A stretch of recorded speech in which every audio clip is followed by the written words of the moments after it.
Radio उड़ान के updates लेने के लिए इस चैनल को सब्सक्राइब कीजिए और इस वीडियो को ज्यादा से ज्यादा लाइक कीजिए और शेयर कीजिए। For more info log on to www.radioudan.com। बड़ी खुश दिख रही हो। एक्चुअली बड़े अरसे से सुधा मूर्ति की एक ऑडियो बुक ढूंढ रही थी, आज मिली है। अरे बहुत लकी है तू, हमारे गांव में तो इंटरनेट ही नहीं है। अरे तुम्हें मालूम नहीं, अब ऑडियो बुक सुनने के लिए इंटरनेट की जरूरत नहीं है। नैप दिल्ली ने लॉन्च की है IVR based audio book library Shravan. इतनी लंबी किताब फोन पे कैसे पढ़ेंगे? अरे pause, rewind, next page, next chapter जैसे बहुत से फीचर्स हैं वहाँ। अच्छा, तो मुझे कॉल कहाँ करना होगा? ये नंबर अपने कॉन्टैक्ट लिस्ट में सेव कर ले, 08071175215। लाइब्रेरी की मेंबरशिप भी है कोई? हाँ, सिर्फ नैप दिल्ली की मेंबरशिप ही काफी है। इससे रिलेटेड अगर ज्यादा जानकारी चाहिए तो 8826261166 पर कॉल कर सकती हो। और हाँ, अपना डिसेबिलिटी सर्टिफिकेट रेडी रखना। थैंक्स फॉर द इन्फॉर्मेशन यार। फिर तो मुझे आज ही नैप दिल्ली की मेंबरशिप लेनी होगी। तो अगर आप भी IVR based audio book library का लाभ उठाना चाहते हैं तो आज ही कॉल करें 08071175215। Hi, I'm Rajkumar Rao on Radio Udan, where every story shines bright. Join me in embracing diversity, spreading kindness, and celebrating the beauty of every individual. Together, we can make the world a more inclusive place. Keep tuning in.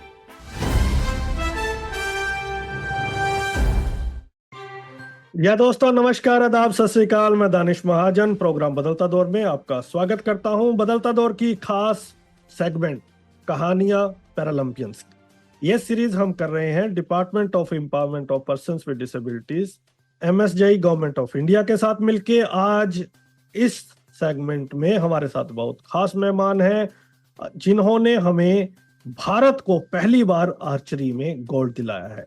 Tokyo में इन्होंने browns जीता था। ये हरियाणा से आते हैं और इस बार भारत के पेरिस में क्लोजिंग सेरेमनी में ध्वज वाहक भी रहे।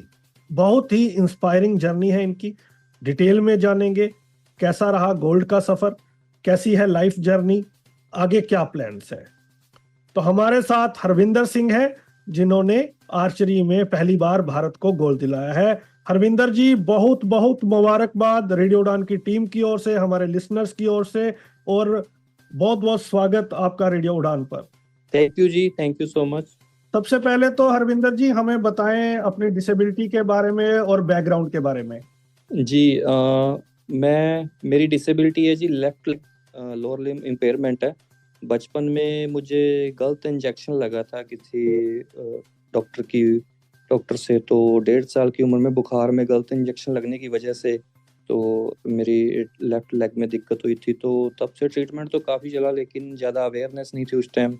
तो तब से 40% डिसेबिलिटी के अंडर था मैं, और धीरे धीरे फिर स्टडी भी चलती रही और मैंने अपना हाथ गेम में आजमाना शुरू किया, स्पोर्ट्स में। 12 साल से मैं स्पोर्ट्स कर रहा हूँ। और बैकग्राउंड जो मेरा है वो नॉर्मल किसान परिवार से है। मैं हरियाणा के कैथल जिले के एक छोटे से गांव अजीत नगर से आता हूँ और मेरे परिवार खेती परिवार से हूँ। मैं, मेरे पिताजी किसान जी। तो आर्चरी ही क्यों आपने चूज किया और कब से आप आर्चरी की प्रैक्टिस कर रहे हैं? किसने मोटिवेट किया आपको? हाँ जी, सबसे बड़ा चैलेंज यही होता है कि मेंटली अपने आप को प्रिपेयर रखना लंबे समय तक, मैचेस के दौरान, उस कंपटीशन के दौरान। जैसे तैयारी तो हमारी बहुत सालों की थी, मेहनत थी, ये सपना होता है एक। और मेंटली भी हम नेगेटिव थॉट्स ना आए। वो जो पूरा दिन होता है हमारा मैच का, सुबह से लेकर शाम तक हमारे मैच होते हैं, बीच 2 घंटे बाद फिर मैच है। अगर आप वो जीत कर अगले राउंड में चले गए तो आपके माइंड में बहुत सारे पॉजिटिव नेगेटिव थॉट्स आते हैं, उनको कैसे कंट्रोल करना और अपना फोकस बनाए रखना, ये सारी चीज़ें बहुत ज़्यादा चैलेंजिंग होती है। और जो इन चीज़ों को कंट्रोल कर जाता है वो धीरे धीरे आगे पहुंचता है और मेडल जीतता है। तो मुझे इस बात की खुशी है कि मैं कहीं ना कहीं अपना वो जो रिदम था उसे मैंने बनाए रखा, अपने फोकस को बनाए रखा और वहाँ पे मैं चैंपियन बना। बहुत ही ये सेक्टर के लिए, देश के लिए प्राउड मोमेंट है सर। आपने सबको गौरवान्वित किया है। टोक्यो में आपने ब्राउन्स जीता था, तो ब्राउन्स से लेके गोल्ड तक की जर्नी के बारे में थोड़ा सा बताएं। इस बार भी जब हम देख रहे थे आपको तो क्वालिफिकेशन राउंड में शायद आप 9th नंबर पर स्लिप कर गए थे, वहां से जी फिर आपने बाउंस बैक किया और फिर आपने गोल्ड जीता। तो क्या जी चल रहा था जब आप 9th प्लेस पे थे, और ओवरऑल जर्नी आपकी टोक्यो से पेरिस तक की? जी टोक्यो में मैंने ब्रॉन्ज मेडल जीता था। उस वक्त भी कोविड के दौरान भी काफी हम पहले तो हताश हुए थे, लेकिन फिर हमने लॉकडाउन में प्रैक्टिस शुरू की। तो वो लगातार कई सालों की मेहनत की और मैंने देश के लिए आर्चरी में पहला मेडल जीता था, पैरालंपिक्स में ब्रॉन्ज मेडल। तो इस बार भी हमारी तैयारी अच्छी थी और मुझे कॉम्प्लीमेंट्स मिलते थे कि आपको रंग बदलना है मेडल का। तो कहीं ना कहीं ये प्रेशरेबल भी होता है, लेकिन मुझे भी था कि मेरी मेहनत मैं इस तरीके से कर रहा था कि मैं जरूर इसमें कामयाब होऊंगा। और मुझे इस बात की खुशी है कि मैं वो मेडल का जो रंग था टोक्यो का, उसे मैं बदल पाया यहाँ पे पेरिस में। जी जिस तरह से आपको रिसेप्शन मिली है, ये जी डिसेबिलिटी सेक्टर के लिए, जिस तरह से जो आप लोग अपने खेल के माध्यम से लोगों को जागरूक करते हैं, और जिस तरह जी से ओवरवेलमिंग लोगों का सपोर्ट मिलता है, तो 2-3 सवाल इससे रिलेटेड मेरे हैं कि एक ये कि आप पैरा स्पोर्ट्स को अब इंडिया में कैसे देख रहे हैं, क्योंकि अब तो लोगों में अवेयरनेस भी बढ़ रही है, जश्न भी मनाए जा रहे हैं, गवर्नमेंट की सपोर्ट भी आ रही है। एक तो जानना चाहूंगा पैरा स्पोर्ट्स का फ्यूचर आप इंडिया में कैसा देखते हैं, और दूसरा मैं आपसे ये जानना चाहता हूं कि इससे लोगों का एटीट्यूड कितना बदलता है। जी देखिए, जहाँ तक पैरा स्पोर्ट्स की ग्रोथ का सवाल है, तो निश्चित तौर पर ये जो मेडल टैली में जो ग्रोथ हुई है, पिछले पैरालंपिक्स में हमारे 19 मेडल थे, इस बार 29 आए हैं। तो ये दर्शाता है कि पैरा स्पोर्ट्स इंडिया में ग्रो कर रहा है। और दूसरा, अपने जो स्पोर्ट की बात की, लोगों के एटीट्यूड जो बदला है इस गेम के पैरा स्पोर्ट्स के प्रति, तो डेफिनेटली इंडिया से हमें पहले के मुकाबले ज़्यादा सपोर्ट मिल रहा है। हम डिफरेंट ऑर्गेनाइजेशंस हैं जो सपोर्ट कर रही हैं पैरा एथलीट्स को भी, जैसे OGQ से मैं सपोर्ट तो दूँ, टॉप्स, गो स्पोर्ट्स, रिलायंस फाउंडेशन इन सारी चीज़ों में आ गया है अभी। तो बहुत सारी ऑर्गेनाइजेशंस हैं और लोगों का रवैया भी बदला है कि जब आप देखते हो किसी दिव्यांगजन को स्पोर्ट्स में अपना करियर बनाते हुए, अपनी जो डिसेबिलिटी होती है उसी के बलबूते पर आप अपना करियर बनाते हो, अपनी आपका जो टैलेंट है उसे पूरी दुनिया के सामने आप दिखाते हो, मेडल जीतते हो, तो निश्चित तौर पर लोगों के जो माइंडसेट होता है कि हम जो किसी दिव्यांगजन को वो एक तर्स का पात्र समझा जाता था, तो वो माइंडसेट काफ़ी चेंज हुआ है। और मैं तो समझता हूँ कि इतने जो मेडलिस्ट हैं, इन सबसे मोटिवेशन या सीख लेकर और भी जो दिव्यांगजन है उनको भी पैरा स्पोर्ट्स में आना चाहिए और अपनी लाइफ बना सकते हैं वो पैरा स्पोर्ट्स के जरिए। जब आपको खबर मिली कि हरविंदर सिंह इस बार ध्वजवाहक होंगे इंडिया के, तो कितनी बड़ी मूवमेंट थी आपके लिए? बहुत खुशी थी जी। पहले तो उस दिन मेडल जीता था और प्रधानमंत्री जी से बात हुई, सब जगह से फोन कॉल से इंटरव्यू, इतनी बधाइयां मिल रही थी, खुशी का ठिकाना नहीं होता उस टाइम खिलाड़ी का। लेकिन फिर मुझे PCI से पता चला कि क्योंकि हम अगले दिन वापस आ रहे थे इंडिया, तो मुझे पता चला कि आप अभी रुकोगे यहाँ पे 2-3 दिन, क्योंकि क्लोजिंग सेरेमनी में आप ध्वजवाहक हो गए इंडिया के लिए। तो ये भी एक प्राउड मोमेंट था कि मैं हमारा जो तिरंगा उसे लेकर क्लोजिंग सेरेमनी में चलूंगा। तो मुझे इस बात की खुशी है कि वो प्राउड मोमेंट, मैंने उस चीज़ का एहसास किया, मैंने उसे जिया। और ये भी एक सपना सच होने जैसा था कि आप इंडिया का तिरंगा लेकर क्लोजिंग सेरेमनी में इतने भरे हुए स्टेडियम में आके आप बीचों बीच से आप जाते हो। तो बहुत खुशी थी उस टाइम इस मोमेंट की भी। PM साहब से क्या बातें हुई? बाद में भी मिले, फोन भी आया आपको? जी, PM साहब ने फोन पे बधाइयां दी। पहले तो मेडल जीतने के अगले दिन उन्होंने शुभकामनाएं दी आगे के फ्यूचर के लिए भी। और फिर जब हम इंडिया पहुंचे तो भी उन्होंने सब जो हमारा पैरालंपिक का दल था उसे उन्होंने मिलने के लिए बुलाया। तो खिलाड़ियों के साथ हमने कुछ गिफ्ट्स दिए उनको अपनी गेम से रिलेटेड। और उसके बाद फिर उन्होंने सभी खिलाड़ियों से बातचीत की, सभी खिलाड़ियों को शुभकामनाएं दी, हमारा हौसला बढ़ाया। तो इस बात को देखकर खुशी होती है कि देश के प्रधानमंत्री पैरा स्पोर्ट्स में इतने इंटरेस्टेड हैं, क्लोजली इन सारी चीज़ों को देखते हैं और इतना समय वो जो पैरा एथलीट्स हैं उनके लिए निकालते हैं। तो ये चीज़ें भी निश्चित तौर पर हेल्प करती हैं पैरा स्पोर्ट्स को आगे लाने में। आपको पर्सनली कुछ उन्होंने कहा, जो आपकी कोई पर्सनली बात हुई उनसे? हाँ जी, जब मैं उनसे मिला, मैंने उनको एरो गिफ्ट किया था, तो उन्होंने मुझे शाबाशी दी और मुझसे कहा कि अरविंदर, आपने तो खेतों में प्रैक्टिस करके मेडल जीत लिया, क्योंकि वो मेरी एक फोटो थी जो अभी वायरल हो रही है कि कोविड के दौरान लॉकडाउन में मैं खेतों में प्रैक्टिस कर रहा था अपने, जब सारे ग्राउंड स्टेडियम बंद थे। तो उस चीज का उन्होंने मुझे कॉम्प्लीमेंट दिया। रोल मॉडल कौन है आपके?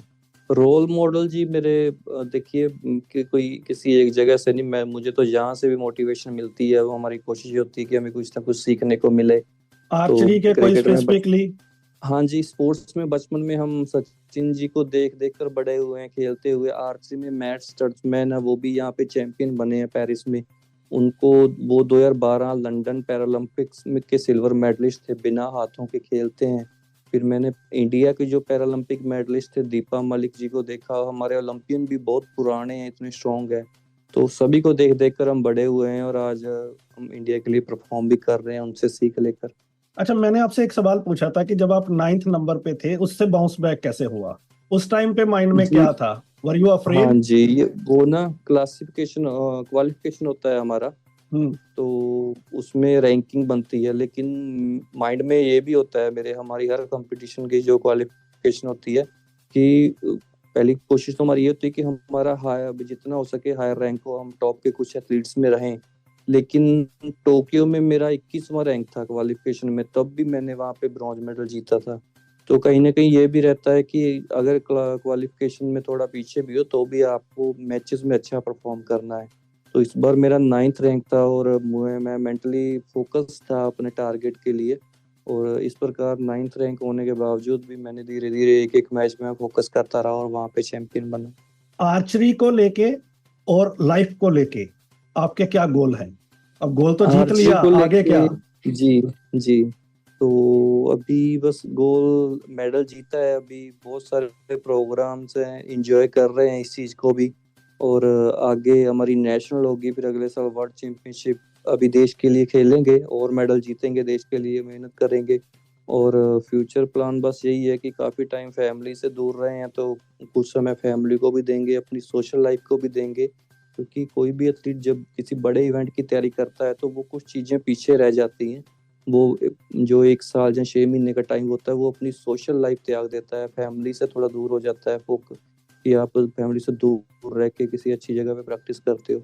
तो अभी इन सारी चीज़ों का फल मुझे मिला है, चैंपियन बन गए हैं। तो अभी कुछ टाइम परिवार को, सोशल मीडिया और सोशल लाइफ है हमारी, तो इन सारी चीज़ों को देंगे और फिर आगे कुछ दिनों बाद तैयारी शुरू हो जाएगी अगले कंपटीशन की। 3 सवाल। फैमिली का कितना बड़ा कंट्रीब्यूशन है आपकी सक्सेस में? दूसरा, जी एक सेलिब्रिटी बनके कैसा लग रहा है, किस तरह की फीलिंग्स आती हैं? और तीसरा, कि क्या माइंड में कभी आता है जब टोक्यो जाते हैं, लंदन जाते हैं, पेरिस जाते हैं, कि भारत भी एक दिन होस्ट करे? जी, फैमिली का बहुत कंट्रीब्यूशन रहा जी मेरी अब तक की जर्नी में। तो मेरे फैमिली में मेरे फादर साहब, मेरे मिसेज, छोटा सा बच्चा है, तो मेरे बिना वो सारा घर संभालते थे। उन्होंने कभी भी किसी छोटी मोटी बात की टेंशन भी मेरे ऊपर नहीं आने दी। तो उनका बहुत सपोर्ट रहा, मेरे कोचेस का बहुत सपोर्ट रहा जी मुझे।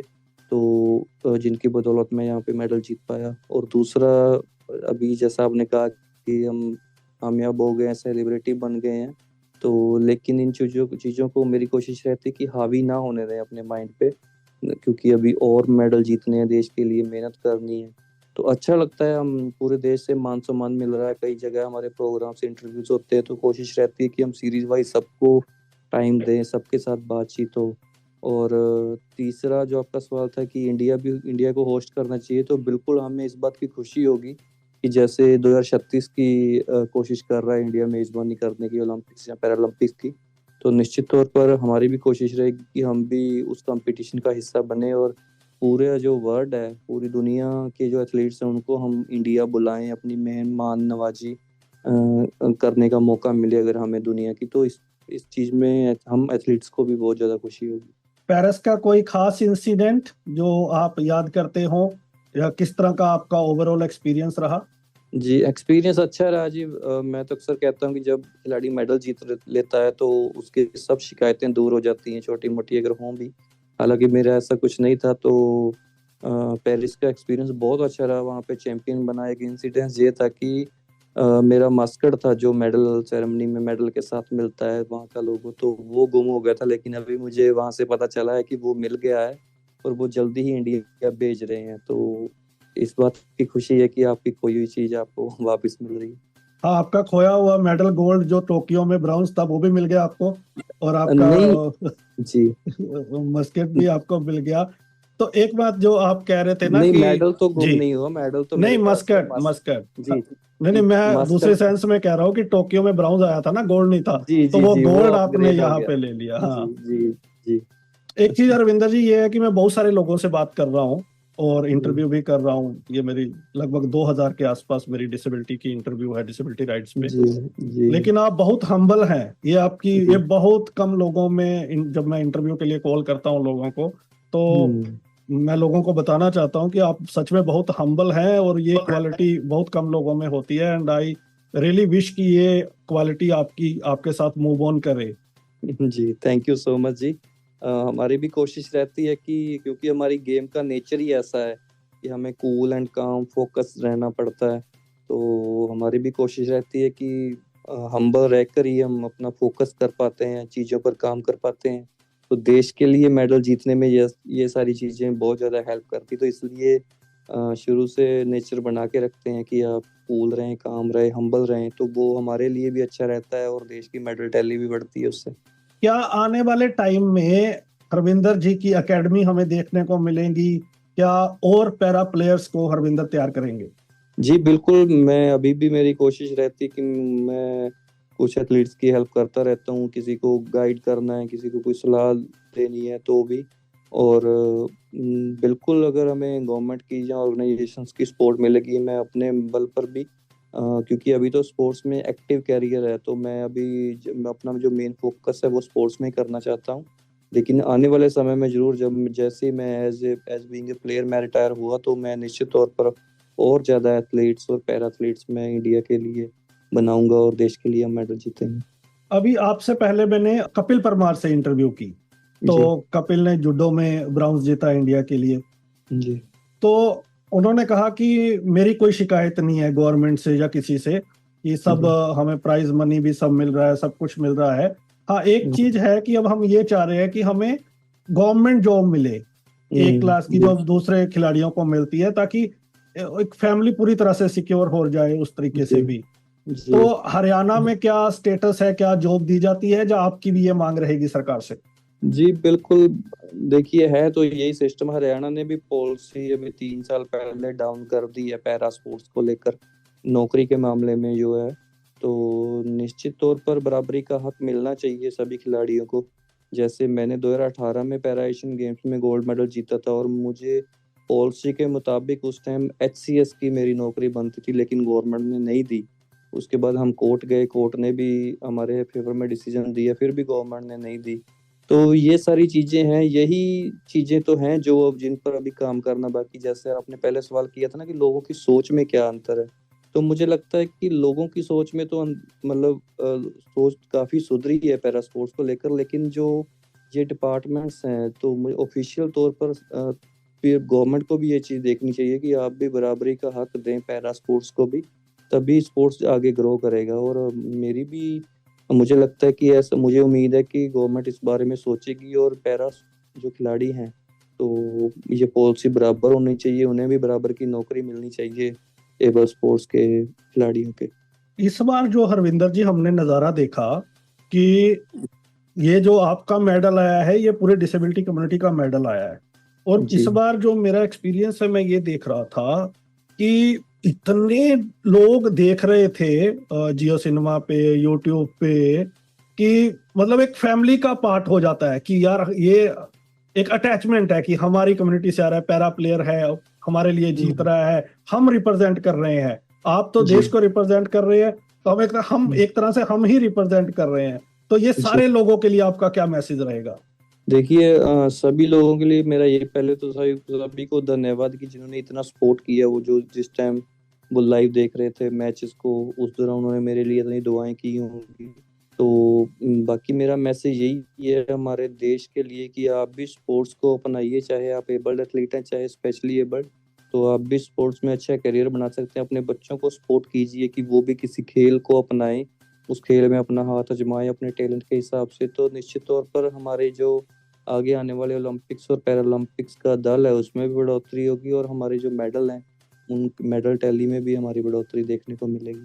तो सबसे जबरदस्त टक्कर आपको किस कंट्री से मिलती है आर्चरी में?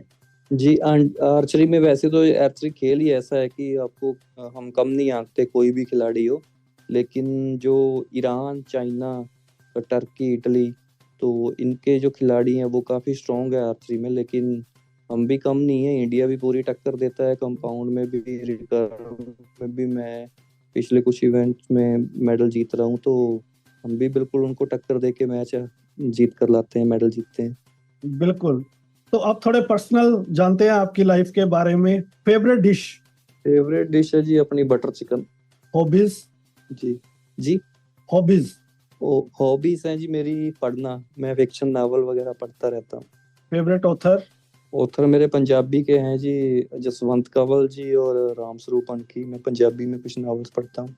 एक पर्सनैलिटी जिससे आप मिलना चाहते हैं और अभी तक नहीं मिले हैं, एक सेलिब्रिटी। जी मैं जी सचिन तेंदुलकर जी से मिलना चाहूंगा। कभी ट्वीट व्वीट किया आपने? अब तो मिलेंगे, वो मैसेज कर रहे थे हर पैरा प्लेयर के लिए। हाँ, आपने वो बहुत ट्वीट करते हैं मेरे, जब बधाई देते हैं मेडल जीतते हैं, लेकिन अभी तक उनसे मिलने का नहीं कोई प्रोग्राम या ऐसे कहीं कोई रास्ता सीधा नहीं हुआ, लेकिन मुझे उम्मीद है कि जल्दी वो किसी फंक्शन में मुझे मिले, तो वो भी एक सपना पूरा होने जैसा होगा। फेवरेट प्लेस जहां आप बार बार जाना चाहें? मैं अभी तक तो मैं इंडिया ही नहीं घूमा, लेकिन मालदीव में गया था, तो वो भी अच्छा था। हम प्राग जाते हैं, तो प्राग अच्छा है घूमने के लिए। तो ये सारी चीजें हैं, कुछ चीजें अभी देखी ही नहीं, तो वहां पे भी जाने का मन रहेगा। Favourite actor? फेवरेट एक्टर हैं मेरे जी रणबीर सिंह। सिंगर? सिंगर मैं पंजाबी में ज्यादा सिद्धू मूसेवाला को सुनता हूँ जी, पंजाबी सिंगर। बिल्कुल, उनको तो सभी सुनते हैं। जी फेवरेट जी। एक्ट्रेस? एक्ट्रेस तो अभी ये तो कंट्रोवर्शियल हो जाएगा। नहीं नहीं, अब तो शादी हो गई आपकी, नहीं कहेंगे हाँ भाभी जी, हाँ कुछ। जी। जी जी जी, मेरी शादी हो चुकी है, तो इसलिए एक्ट्रेस का तो मैं नहीं बता सकता। तो मुझे मेरी बीवी बहुत प्यारी है। बिल्कुल। तो रियल रियल एक्ट्रेस तो वही है आपकी लाइफ की। जी जी जी। डिसेबिलिटी के पर्सपेक्टिव से जी क्या ज्यादा जी। इम्पोर्टेंट है इन दोनों में से? इंक्लूसिव एजुकेशन या स्पेशल एजुकेशन? इंक्लूसिव एजुकेशन होनी चाहिए। मुझे लगता है कि हमें मौका मिल रहा है as being a differently abled भी, क्योंकि मेरी जो एजुकेशन है वो नॉर्मली हुई है। मैं इस बात के लिए अपने आप को खुशकिस्मत समझता हूँ कि मेरी जो परवरिश, परिवार, मेरे आसपास के लोग, रिश्तेदार या जो दोस्त मिले, उन्होंने कभी मुझे फील नहीं होने दिया कि आप में कोई डिसेबिलिटी है या कुछ है। तो उनका बहुत सपोर्ट रहा। मैं मेंटली, मुझे कभी मैं इस ट्रॉमा से नहीं गुजरा। हालांकि बचपन में कुछ ना कुछ इंसिडेंट्स ऐसे होते हैं, लेकिन इन चीज़ों को आपको इस तरीके से समझाते हैं कि जब सामने वाले की सोच ही ऐसी है, आप उसे नहीं बदल सकते, तो जितना जल्दी हो सके इन चीज़ों को इग्नोर करके आगे बढ़ना चाहिए। और हम जो पैरा एथलीट्स हैं, हम अपने आप को प्रूव करते हैं इंटरनेशनल लेवल पे, तो बिल्कुल। क्योंकि एक खिलाड़ी की परफॉर्मेंस जवाब देती है, तो मुझे लगता है कि सोसाइटी को हमें भी इंक्लूसिव बनाना चाहिए कि आप भी हर काम कर सकते हैं जो एक नॉर्मल आदमी कर सकता है। इन तीनों में से अगर आपको अपॉर्चुनिटी मिले तो आप कौन सा चूज करेंगे और क्यों? Ministry of social justice and empowerment, ministry of education या मिनिस्ट्री ऑफ स्पोर्ट्स? मुझे लगता है कि स्पोर्ट्स में मुझे काम करना चाहिए। हालांकि तीनों ही बहुत बढ़िया हैं, लेकिन मैं समझता हूँ कि अगर मैं स्पोर्ट्स में काम करूंगा तो मैं अपने जैसे और बहुत सारे जो एबल्ड और डिफरेंटली एबल्ड एथलीट्स हैं, तो उनके लिए काम कर सकूंगा। बहुत सारे लोगों की जिंदगी संवार सकूंगा मैं स्पोर्ट्स के जरिए। भारत में डिसेबल्ड के लिए सबसे बड़ा चैलेंज इनमें से क्या? एजुकेशन या एम्प्लॉयमेंट? एम्प्लॉयमेंट चैलेंज है, क्योंकि अगर हम देखें कि ये गवर्नमेंट का क्लाउज भी रहता है कि 40% के ऊपर है तो आपको फैसिलिटीज है, नीचे कम है। लेकिन अगर किसी की 20% डिसेबिलिटी है तो वो सोसाइटी के लिए तो डिसेबल है, लेकिन नौकरी के मामले में उसे माना नहीं जाता। तो चैलेंज रहता है काफी एक डिसेबल पर्सन के लिए नौकरी के मामले में। चलिए, तो बहुत ही अच्छा लगा हरविंदर जी आपसे बात करके। कभी पॉलिटिक्स वगैरह में, अभी तो हरियाणा में इलेक्शन है, कभी पॉलिटिक्स में भी जाने का है, वहां भी हमारी रिप्रेजेंटेशन हो? अभी तो देश के लिए खेलने का मन है, क्योंकि मुझे लगता है कि मैं अभी पॉलिटिक्स के हिसाब से इतना मैच्योर नहीं हूँ। धीरे धीरे एज के हिसाब से जहाँ दुनिया देख रहे हैं, जिंदगी और ज्यादा जी रहे हैं, तो मुझे लगता है कि मेरा अभी तक जो फोकस है वो मेरी पढ़ाई पे या मेरे जो स्पोर्ट्स कैरियर पे है। हाँ, लेकिन आने वाले टाइम में अगर हमें मौका मिलता है कि हम लोगों के किसी काम आ सके तो निश्चित तौर पर मुझे इस बात की खुशी होगी। जाते जाते क्या मैसेज रहेगा हमारे लिसनर्स के लिए? लिसनर्स के लिए यही मैसेज है कि आप खुद पे विश्वास रखना बहुत जरूरी है और अपने आप को पॉजिटिव रखना बहुत जरूरी है। नेगेटिव लोगों से, नेगेटिव थॉट से आप दूर रहिए, कुछ पॉजिटिव लोगों का चुनाव कीजिए अपनी जिंदगी में और अपने सपने को पूरा करने के लिए जी जान एक कर दीजिए। लगातार की गई मेहनत आपको एक न एक दिन जरूर आपकी मंजिल तक पहुंचाती है। आपको एक बार फिर से बहुत बहुत मुबारकबाद and thank you so much for giving us time. जी, माय प्लेजर, थैंक यू। तो लिसनर्स, आज हमने आपको मिलवाया हरविंदर सिंह जी से, जिन्होंने आर्चरी में पहली बार भारत को गोल्ड दिलाया। ये हमारे लिए फख्र की बात। उनकी जिंदगी के बारे में जाना, उनके एम्स के बारे में जाना, उनकी जर्नी के बारे में जाना। कैसा लगा आपको ये शो? आप हमें जरूर बताइएगा। इस सीरीज में और भी खिलाड़ियों से आपको मिलवाएंगे। इसी तरह सुनते रहिए रेडियो उड़ान और मुझे दीजिए इजाजत। सुनते रहिए radio Udaan, flight of life. Bye bye. Deep Stambh Manobal foundation NGO 2005 से विजुअली चैलेंज्ड ऑर्फन्स, यूथ और ट्राइबल्स के लिए qualitative competitive examination training, higher education training और टेक्निकल एजुकेशन ट्रेनिंग के क्षेत्र में काम कर रही है। ज्यादा जानकारी के लिए आप कांटेक्ट कर सकते हैं deepstambhngo@gmail.com ईमेल आईडी पर। आप मिस्टर फैयाज अतर से फोन कॉल के माध्यम से संपर्क कर सकते हैं। नंबर है 9657724559। मैं एक महिला हूँ।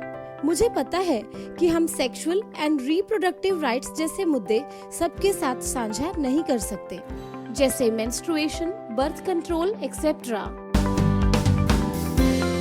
Thanks to accessible and network partner NAP Delhi, जिन्होंने लॉन्च किया है अदिति AI चैटबॉट। अगर अब मुझे कुछ भी sexual and reproductive health and rights से रिलेटेड पूछना होता है तो फटाक से मैं अपना मैसेज टाइप करती हूँ या वॉइस नोट रिकॉर्ड करके व्हाट्सएप पर 08076551617 पर सेंड कर देती हूँ और तुरंत ही मेरी क्वेरी सॉल्व हो जाती है ना? कितना सिंपल। और हाँ, आप कॉल करके भी अपने सवालों के जवाब ले सकते हैं। ज्यादा जानकारी के लिए नैब हेल्पलाइन पर कॉल करें 0882626611166 पर। मैंने तो अदिति को अपना दोस्त बना लिया है। क्या आप भी बनाना चाहेंगे?